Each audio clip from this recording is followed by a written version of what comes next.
पशुसंवर्धन, दुग्ध विकास आणि मत्स्य विकास मंत्री महादेव जानकर यांनी अरबी समुद्रातल्या मत्स्य विभागाची पाहणी केलेली आहे।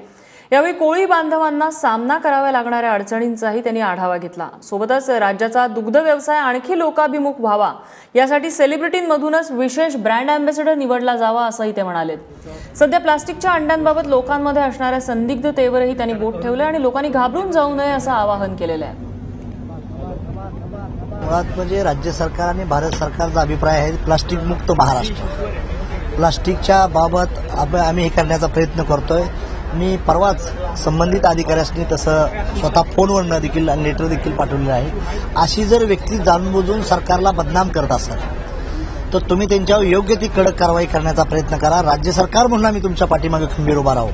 कशा पद्धतीची कारवाई असेल? प्रथमतः ज्या व्यक्तीकडे आम्हाला इन्व्हेस्टिगेशन म्हणून समजल त्या माणसावर पहिला FIR होईल।